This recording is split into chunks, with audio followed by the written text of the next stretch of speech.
Adam the legend of blue Marvel के last episode में हमने देखा था कि किस तरह से एक अननोन सुपर विलन जो है वो मैनहट्टन के इलाके में आ जाता है और माइटी एवेंजर्स की टीम को नानी, नाना, दादा, दादी सब कुछ याद दिला के चले जाता है। उसके सामने सेंट्री और एरिस जैसे कैरेक्टर्स भी कुछ नहीं कर पा रहे होते हैं, लेकिन अचानक उसी फाइट के बीच में से वो कहीं डिसइंटीग्रेट होकर गायब हो जाता है और बोलता है कि मैं लौट के वापसी ज़रूर आऊँगा। फिर यहाँ से हम एक पुराने फ्लैशबैक में शिफ्ट हो जाते हैं जहाँ पे हम एंटी मैन और ब्लू मार्वल को देख सकते हैं और हमें यहाँ से ये बात पता चलती है कि ये दोनों काफ़ी पुराने कैरेक्टर्स हैं और ये मार्वल यूनिवर्स में 60s के दौर में हुआ करते थे। लेकिन एक फाइट के दौरान जब एंटी मैटर और ब्लू मार्वल लड़ रहे थे तो ब्लू मार्वल का मार्क्स फट गया था और लोगों को ये बात पता चली कि ब्लू मार्वल एक कलर्ड सुपर हीरो है। तो लोगों को ये जब बात पता चलती है कि उनका फेवरेट सुपर हीरो एक ब्लैक पर्सन है तो वो उससे उल्टा नफरत करने लग जाते हैं और इस तरह उनके हालात देख के प्रेसिडेंट ये फैसला करते हैं कि वो एडम को अपने पास बुलाते हैं और उसको एक ऑनरेबल मेडल देते हैं और बोलते हैं कि आज के बाद तुम ब्लू मार्वल की जॉब नहीं करोगे। अब आगे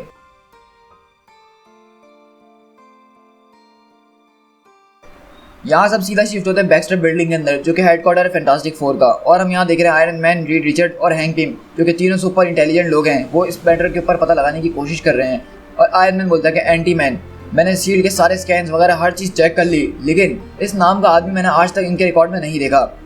तो हैंक बोलता है क्या तुमने देखा कि उसने सेंट्री की क्या हालत करी थी? तो रीड बोलता है कि हाँ, लेकिन उसने एक बार मेंशन किया था ब्लू मार्वल का। तो हैंक बोलता है कि हाँ, ये बात तो मैंने भी सुनी थी और मेरा जहाँ तक अंदाज़ा कि 60s के अंदर कहीं एक हीरो होता था जिसका नाम ये तो नहीं था। तो रीड बोलता है कि हैंक तुम बिल्कुल ठीक कह रहे हो, लेकिन मैंने र्यूमर सुने थे कि वो एक एक्शन के अंदर मारा गया था। तो आयरन मैन बोलता है कि लेकिन अब कुछ भी हो, हमें जल्द से जल्द पता लगाना पड़ेगा ये एंटी मैन आखिरकार है कौन, इससे पहले कि वो वापसी लौट कर आए, क्योंकि मुझे नहीं लगता कि अगर अब वो दोबारा लौट कर आया तो हम उसके इनकाउंटर से बच पाएंगे। तो रीड बोलता है कि मैंने इसकी EMP स्कैन से कंडक्ट करके ये पता लगाया है कि जब वो यहाँ से डिसअपियर हुआ था तो वो बहुत ज़्यादा कमज़ोर पड़ गया था। ऐसा लग रहा था कि वो अपनी एनर्जी को खो रहा है और मेरे इंस्ट्रूमेंट्स के मुताबिक अगर ये बात मानी जाए तो मेरे हिसाब से वो जो चीज़ था यानी एंटी मैन जो है वो प्योर एंटी मैटर एनर्जी से बना हुआ है, इसलिए उसका नाम एंटी मैन है। तो आयरन मैन बोल रहा है कि रीड ये इम्पॉसिबल सी बात है, क्योंकि तुम और मैं हम दोनों ही यही जानते हैं कि एंटी मैटर से बनी हुई चीज़ हमारी इस यूनिवर्स में आए तो वो खुद ब खुद एक्सप्लोड हो जाएगी, या फिर अगर वो किसी पॉजिटिव मैटर से कांटेक्ट में आए तो वो चीज़ एक्सप्लोड हो जाएगी। तो रीड बोलता है कि हाँ बिल्कुल टोनी, मैं तुम्हारी बात से बिल्कुल सहमत हूँ कि अगर नॉर्मल सूरत हाल होती है तो ये बात बिल्कुल सही साबित होती है, लेकिन मुझे ऐसा लग रहा है कि ये एंटी मैटर को एज अ फ्यूल इस्तेमाल कर रहा है और ये किसी ना किसी तरह से इस एनर्जी को तो इस्तेमाल कर रहा है जिसकी वजह से इसकी इंटीग्रिटी जो है इससे खोती जा रही है और इस तरह ये अचानक गायब हो गया। आयरन मैन बोलता है अगर ये बात है तो हमें इसकी सोर्स का पता लगाना चाहिए, अगर हमने उसी को सील कर दिया तो इसकी पावर का जरिया ख़त्म हो जाएगा। तो हैंक बोलता है कि और अगर हम इसकी पावर सोर्स को सील ना कर पाए फिर?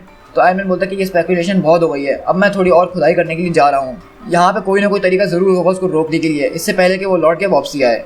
फिर यहाँ से हम शील्ड हेडक्वार्टर के अंदर शिफ्ट होते हैं जहाँ पे हम बेसिकली देखते हैं कि टोनी स्टार्क आता है और अपना एक सीक्रेट पासवर्ड बताता है डेटाबेस के अंदर, जिसके जरिए उसको हर वो इन्फॉर्मेशन मिलना शुरू हो जाती है जिसको उसकी तलाश थी। कहता है इस तस्वीर के बारे में पता लगाने की कोशिश करो, जितने डेटाबेस हैं X Men, Avengers, Shield, Fantastic Four सबको एक साथ मिलाओ और मुझे बताओ कि आखिरकार ये है कौन। लेकिन कंप्यूटर से रिजल्ट हमेशा नेगेटिव ही आ रहा होता है। आयरन मैन बोलता है कि अच्छा ऐसी बात है तो एक काम करो, NSA, CIA, FBI, इंटरपोल हर सारी एजेंसीज को एक साथ मिलाओ और मुझे पता लगा के बताओ कि ये ब्लू मार्वल क्या चीज़ है। तो फिर कंप्यूटर बताता है कि एक ब्लू मार्वल के नाम से फाइल मिली है जो कि KGB फाइल है जिसको लिंक किया गया है NSA के साथ, लेकिन एक्सेस डिनाइड। तो स्टार्क बोलता है कि Stark emergency override initiative and strike decrypting, और वहीं पे हम देखते हैं कि जैसे ही टोनी स्टार्क ये पासवर्ड लगाता है तो कंप्यूटर के अंदर उसकी फाइल्स खुलना शुरू हो जाती हैं और वहाँ पे लिखा आता है कि ब्लू मार्वल प्रोटोकॉल्स। तो आयरन मैन बोलता है कि ये कहानी तो और ज़्यादा मज़ेदार होती जा रही है और हम देखते हैं जैसे ही उसको एक्सेस ग्रांटेड मिलता है तो वो देख के आयरन मैन बोलता है कि ये आखिरकार क्या चीज़ है। तो वहीं पे हम देखते हैं कि टोनी स्टार्क जो है डम डुगन जो कि शील्ड का एक एजेंट होता है उसके पास आता है बहुत गुस्से में और बोलता है कि मुझे तुमसे बात करनी होगी। तो डम बोलता है कि तुम्हारे आर्मर के ऊपर किसने मुँह दिया जो तुम्हारी इतनी हटी हुई है? तो वो बोलता है कि मैं इस वक्त सीरियस हूँ और मुझे तुमसे हर एक चीज़ जाननी है ब्लू मार्वल के बारे में। तो डम बोलता है कि अपने ऊपर एक एहसान करो कि इस बात को यहीं पे छोड़ दो। तो आयरन मैन बोलता है कि तुम भी उस कवर अप का हिस्सा थे ना, मुझे हर चीज़ जाननी है कि वहाँ पे उस वक्त क्या हुआ था। तो डम बोलता है कि अगर तुम ये जानना चाहते हो कि मेरा उसमें कोई हाथ था तो ना मेरा उसमें हाथ था ना ही निक फ्यूरी का। तो आयरन मैन बोलता है कि मैंने फाइल्स पढ़ी हैं अभी। तो डम बोलता है फिर तो तुम्हें ये बात भी पता चल गई होगी कि हमें जो ऑर्डर्स दिए गए थे हमने उसको रिफ्यूज़ कर दिया था क्योंकि हम उस चीज़ में बिलीव नहीं करते थे जो उन्होंने हमसे करने के लिए कहा था। तो आयरन मैन बोलता है कि हाँ मुझे यही बात जाननी थी, लेकिन किसी इंसान के मुँह से, ना कि किसी पुरानी कंप्यूटर फाइल से। तो बोलता है कि मैं अब और क्या कहूँ, ये वर्ल्ड का सबसे ग्रेटेस्ट हीरो था मेरी नज़र में, वो भी शायद मुश्किल से 1 साल या उससे थोड़े ज़्यादा टाइम के लिए। 40s के अंदर कैप्टन अमेरिका थे, 50s के अंदर मार्वल बॉय था और अर्ली 60s के अंदर ब्लू मार्वल था। तो आयरन मैन पूछता है तो फिर आखिरकार उसके साथ हुआ क्या? तो बोलता है कि वो टाइम बहुत अलग हुआ करता था, उस वक्त दुनिया उसके लिए तैयार नहीं थी, अब दुनिया बहुत बदल चुकी है, पहले वो ऐसी नहीं हुआ करती थी। तो आयरन मैन बोलता है कि ये तो कोई एक्सक्यूज़ नहीं हुआ जिसको मैं मान लूँ। तो बोलता है कि अब तुम मानो ना मानो, लेकिन उस टाइम की पॉलिटिक्स अब से बहुत ज़्यादा डिफरेंट हुआ करती थी। एक ब्लैक पर्सन के पास इतनी ज़्यादा पावर होना उस टाइम में वो बहुत ज़्यादा लोगों को अनकंफर्टेबल फील करवाता था। तो आयरन मैन बोलता है कि अच्छा मुझे मतलब एक बात समझने दो, ये ठीक है बिल्कुल कि अगर थॉर या सेंट्री जैसा कोई इतने खतरनाक पावर अपने हाथ में ले, लेकिन सारी बात वहाँ पे बिगड़ जाती है जब एक कलर्ड पर्सन के हाथ में ये पावर आ जाए। तो डमडम बोलता कि हाँ बिल्कुल यही बात थी, लेकिन मैं अपने मुंह से नहीं कहना चाहता था क्योंकि मुझे अभी भी इस बात पे बहुत शर्म महसूस होती है। तो आयरन मैन बोलता कि हाँ मुझे माफ़ करना डमडम, मैं तुम्हें किसी बात का तुम्हारे ऊपर इल्ज़ाम नहीं लगा रहा हूँ, मैं बस सच जानना चाहता था, वो भी किसी के मुंह से। तो डमडम बोलता है कि अगर सच जानना है तो सच ये है कि ब्लू मार्वल सबसे अच्छा इंसान था और उसके साथ सबसे बुरा सलूक किया गया, स्पेशली कि जब वो हमारे लिए एक जंग में लड़ा था। तो आयरन मैन बोलता है कि डमडम फिर तुमने ये सब होने क्यों दिया, तुम लोगों ने ये रोका क्यों नहीं।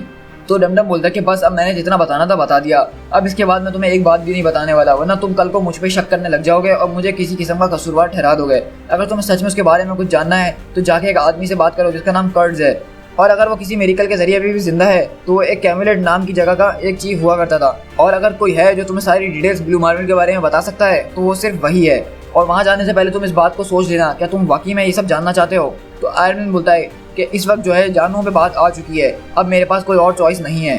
तो डमडम बोलता है कि हो सकता है तुम्हें जो मिले वो तुम्हें पसंद ना आए। फिर हम यहाँ से शिफ्ट होते हैं वर्जीनिया के अंदर, और हम बेसिकली देखते हैं कि आयरन मैन एक बुढ़े आदमी से मिलने के लिए आता है और पूछता है कि तुम जानते थे ना कि मैं यहाँ तुमसे मिलने आने वाला हूँ।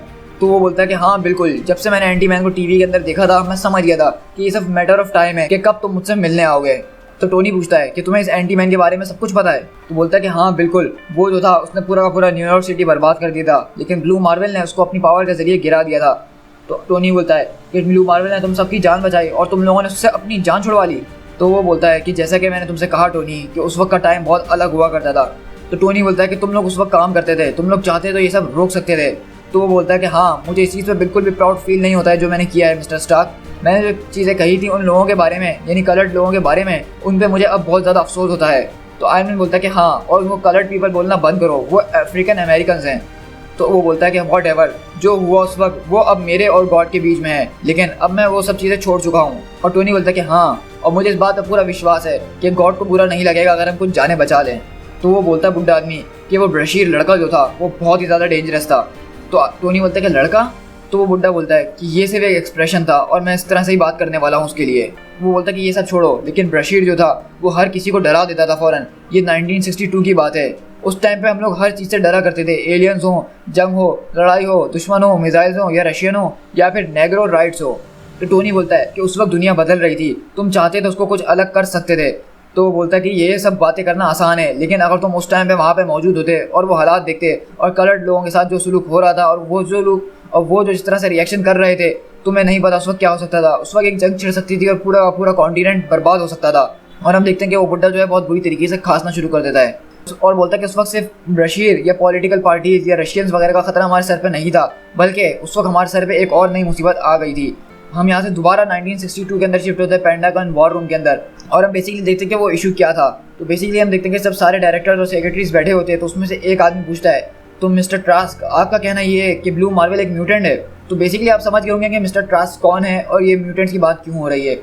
तो वो बोलता है कि मैं ये नहीं कह रहा मिस्टर प्रेसिडेंट कि वो एक म्यूटेंट ही है, लेकिन ब्लू मार्वल की पावर्स को देखने के बाद हमें ये बात कंफर्म हो गई है कि माइक्रो एवोल्यूशनरी चेंज आ रहे हैं ह्यूमन बॉडीज़ के डीएनए के अंदर, जिसकी वजह से इन ह्यूमंस के अंदर इस तरह की पावर्स और स्ट्रेंथ्स पाई जा रही हैं। तो मिस्टर प्रेसिडेंट बोलते हैं, तो फिर आपका कहने का मकसद क्या है? तो ट्रास्क बोलता है कि मेरा कहने का सबसे आसान मतलब यह है कि हम जो प्रॉब्लम्स फेस कर रहे हैं ब्लू मार्वल के साथ, वो अभी सिर्फ एक शुरुआत है। आप जो हैं इस बात के लिए पहले से तैयार हो जाएं कि अब आने वाले सालों के अंदर आपको बहुत सारे सुपर ह्यूमंस नज़र आने वाले हैं, सिर्फ हमारी अपनी कंट्री के अंदर से नहीं बल्कि ऑल ओवर द वर्ल्ड। हर एक रेस से, हर एक नए कल्चर से हमें हर तरह का सुपर हीरो देखने को मिलने वाला है, और हमें नहीं पता कि उनका दिमाग उस वक्त किस तरह से हो, क्योंकि उनका जो माइंड सेट होगा वो उसी के ज़रिए घूमेंगे। अब चाहे वो कहीं पे भी पैदा हो, वो कलर्ड हो, इसराइली हो, फ़लस्तीनी हो, कोरियन हो, चाइनीज़ हो या रशियन, वो कोई भी हो सकता है, हमारा दोस्त भी हो सकता है और हमारा दुश्मन भी हो सकता है, और वो चाहें तो पूरे इस प्लेनेट को बर्बाद भी कर सकते हैं, और हम सिर्फ यहाँ बैठ के सिर्फ बातें ही करते रह जाएंगे। वो लोग जो है इस जंग का रूप भी बदल देंगे, या फिर हम यहाँ पे बैठ के एक नई तरह की वॉर बना लें। कम्युनिज्म जो है अब हमारी सबसे कम चिंता करने वाली चीज़ होगी, बल्कि अब हमें दूसरी चीज़ों के ऊपर अपनी नज़र डालनी होगी। उसमें से एक आदमी पूछता है, तो आप हमें क्या सजेस्ट कर रहे हैं मिस्टर ट्रास्क? तो वो बोलता है मिस्टर ट्रास कि एडमिरल जनरल, मेरा जहाँ तक अंदाजा है हमें जो है विजिलेंट रहना चाहिए और वाइड अवेक यानी हर वक्त जागते रहना चाहिए और हर चीज़ के ऊपर नज़र रखनी चाहिए ताकि हम कमिंग स्टॉर्म के ऊपर कंट्रोल हासिल कर सकें। तो आयरन मैन बोलता है कि अच्छा, तो प्रोजेक्ट वाइड अवेक की शुरुआत इस तरह से हुई थी। मतलब एक आदमी जिसको जो चीज़ समझ में नहीं आ रही थी वो उससे डर गया और उसने एक नई पॉलिसी और एक नया फियर क्रिएट कर लिया। तो वो डॉक्टर बोलता है कि हाँ बिल्कुल, तुम समझ रहे हो ना कि वो टाइम किस तरह का था। तो आयरन मैन गुस्से में आते हुए बोलता है कि तुम लोगों ने उसको एक डब्बे के अंदर बंद करके फेंक दिया और चाबियां भी अपने पास रख ली ताकि तुम लोग सुकून से रात भर सो सको, सिर्फ इसीलिए कि उसकी स्किन कलर तुम लोगों से अलग था। तो वो बुड्ढा बोलता है कि तुम सारे रेबलर लोग एक जैसे क्यों होते हो, तुम लोग हर चीज़ को मदर्स डे के कार्ड की तरह क्यों पढ़ते हो, तुम लोग वो बात क्यों नहीं समझ रहे हो कि हमें उस वक्त वो करना नेसेसरी था हमारी सेफ्टी के लिए। एक सेफ वर्ल्ड जो है वो कुछ मांगता है, उसकी कोई कीमत होती है और उसकी कीमत किसी ना किसी को तो पे करनी ही होती है। और वो बुड्ढा बताता है कि उसके रिटायर होने से पहले प्रेसिडेंट ने उसको एक लास्ट मिशन के लिए बुलाया था और ये कहानी तुम्हें सुन के बहुत मज़ा आने वाला है। जब आखिरी बार मैंने उसको उड़ते हुए देखा तो उस वक्त आसमान के ऊपर आग लगी हुई थी। हमारे इमेज प्रोब्स जो कि स्पेस के अंदर घूम रहे थे उन्होंने एक तस्वीर कैच करी थी कि हमारे सोलर सिस्टम के एज के ऊपर एक बहुत पावरफुल चीज़, हमें समझ में नहीं आ रहा था उस वक्त स्कैन्स के जरिए कि वो है क्या, लेकिन उसको ये माना जा रहा था कि वो बहुत ज़्यादा पावरफुल है। और अगर हम उसके लुक्स की बात करें तो ऐसा लग रहा था कि वो अर्थ पे से नहीं है बल्कि कोई एलियन है जो कि तेज़ी से अर्थ की तरफ आ रहा है। हमने जो है उस वक्त फिर बशीर को बुलाया ताकि वो उसका स्वागत जाके स्पेस में कर सके, क्योंकि एक वही था जो उस टाइम पे इतनी पावर रखता था जो वहाँ पे जाके उससे बात कर सके। और हमने बेसिकली ये सोचा हुआ था कि बेस्ट केस सिनेरियो ये होगा कि हम उस एलियन की वजह से ब्लू मार्वल को भी वहीं स्पेस के अंदर ख़त्म कर देंगे ताकि एक तीर से दो शिकार हो जाए और किसी को पता भी ना चले। जैसा कि बशीर को अपने रिप्रेजेंटेटिव ऑफ अर्थ भेजा था तो उसने सबसे पहले अपना हाथ आगे बढ़ाया फ्रेंडशिप के लिए। वो एक पीस मिशन था, लेकिन हमें अपना जवाब मिल गया था। वो यहाँ पे किसी किस्म के पीस के लिए नहीं आया था और हमें ये बात पता चल गई थी कि उसके इरादे नेक बिल्कुल भी नहीं है। हमारी सांसें तो बस वहीं पे रुक गई थी क्योंकि हमें नहीं पता था कि अब अगले पल क्या होने वाला है। हमें कुछ टाइम के लिए ऐसा लगा कि अब ब्लू मार्वल यानी बशीर जो है अब वो हार जाएगा, लेकिन हमेशा की तरह उसने ये साबित कर दिया कि उसको ब्लू मार्वल क्यों कहा जाता था। उसका अचानक से एनर्जी आउटपुट जो है वो बहुत ज़्यादा इंक्रीज होने लग गया और उसके बाद मैंने उसको फिर कभी नहीं देखा। लेकिन ये बात तो मैं कह सकता हूँ कि उसने उस एलियन को ठिकाने ज़रूर लगा दिया था। तो टोनी बोलता है कि हम अवेंजर्स को उसने जो है तकरीबन मार के रख दिया था, वो चाहे तो पूरा प्लेनेट को डिस्ट्रॉय कर सकता है। हमारे पास सिर्फ एक ही चांस है उस न्यू एनिमी को हराने का, लेकिन तुम लोगों ने मिलकर उसको एक सुसाइड मिशन पे भेज दिया और उसके बाद से किसी ने नहीं देखा उसको। तो बोलता है कि तुम मेरी बात शायद गौर से नहीं सुन रहे हो, इस एलियन इनकाउंटर के बारे में मुश्किल से 20 लोगों को भी नहीं पता था और हमने इसको स्टोरी को इस तरह से दफन किया कि ताकि इसके जरिए एक कवर स्टोरी हम बना सकें और हमने ब्लू मार्वल को डिसअपेयरेंस को एक इतनी ज़बरदस्त स्टोरी बना के दफना दिया। तो टोनी बोलता है कि आखिरकार तुम क्या कह रहे हो। तो बोलता है कि हमारे पास एक ऑल्टरनेटिव था, ये वो प्रोटोकॉल फाइल्स हैं लेकिन ये इनकम्प्लीट हैं और ये बात याद रखना कि ये फाइल मैंने तुम्हें बिल्कुल भी नहीं दी। और हम देखते हैं जब टोनी वो फाइल खोल के देखता है तो उसके होश उड़ जाते हैं क्योंकि हम यहाँ से शिफ्ट होते हैं मैरीलैंड के अंदर और बेसिकली हम देखते हैं कि एक घर के अंदर एक बुढ़ी औरत होती है जो कि किसी से बात कर रही होती है और अचानक हम देखते हैं उसके दरवाजे पे नॉक होती है और अब हम देखते हैं कि जब वो दरवाज़ा खोलती है तो वहाँ पे टोनी स्टार्क खड़ा होता है और बोलता है कि मिसेस कैडेंस बशीर, क्या हम अंदर आ सकते हैं। तो वो पूछती है क्या मैं आपकी किस तरह से मदद कर सकती हूँ। तो टोनी बोलता है कि मुझे माफ़ करिएगा कि हमने आपको इस तरह से डिस्टर्ब किया मिसेस बशीर, लेकिन क्या आपके हस्बैंड अंदर मौजूद हैं। तो वो बोलती है कि नहीं, आज थर्सडे है और उनकी एक लेट क्लास है, आप तो टोनी स्टार्क हैं, है ना। तो टोनी बोलता है कि हाँ मैम, मैं टोनी ही हूँ। तो वो पूछती है कि एक्सक्यूज़ मी, लेकिन आप उनसे क्या काम है। तो टोनी बोलता है कि ये एक मैटर है नेशनल सिक्योरिटी का मैम और मुझे उनसे मिलना बहुत ज़्यादा ज़रूरी है। तो टोनी बोलता है कि मिस फ्रेजियर प्लीज़, अब हमारे पास इतना इन बातों के लिए वक्त नहीं है। तो वो लेडी एकदम शॉक्ड हो जाती है और बोलती है कि क्या तुमने मुझे क्या पुकारा। तो टोनी बोलता है कि मैडलिन फ्रेजियर एजेंट 314, यही है तुम्हारा असली नाम और कोड नेम, मैंने सही कहा ना। तो बोलती है कि मुझे नहीं पता कि आप किस बारे में बात कर रहे हैं। तो टोनी बोलता है कि मैम, मैं आपसे सिर्फ अभी एक ही बात कहूँगा कि इस दुनिया को ब्लू मार्वल की ज़रूरत है, मैं उसके बारे में हर चीज़ जानता हूँ, मैंने हर वो चीज़ पढ़ ली है जो कि फाइल्स में लिखी हुई थी और इसके साथ साथ मैंने आपकी भी सारी फाइल्स पढ़ ली हैं। आपका सीक्रेट मेरे पास सेव रहेगा मिसेस बशीर, लेकिन जब वो घर पे आएँ तो उनको बोलना कि इस नंबर पर फ़ौरन कॉल कर लें। फिर हम यहाँ से शिफ्ट होते हैं मैरीलैंड यूनिवर्सिटी के अंदर फिजिक्स डिपार्टमेंट के अंदर और बेसिकली हम देखते हैं कि एडम बशीर जो है यहाँ पे अपनी एक क्लास ले रहे होते हैं और हम देखते हैं कि जब वो क्लास ख़त्म करते हैं तो उनके पास कॉल आती है और वो कॉल उठा के पूछते हैं कि हेलो बेबी, क्या हुआ। तो जब वो कॉल उठाता है तो वहाँ से सिर्फ एक ही बात आती है कि एडम, तुम बस जल्दी से घर आ जाओ, वो लोग तुम्हें तलाश कर रहे हैं। To be continued.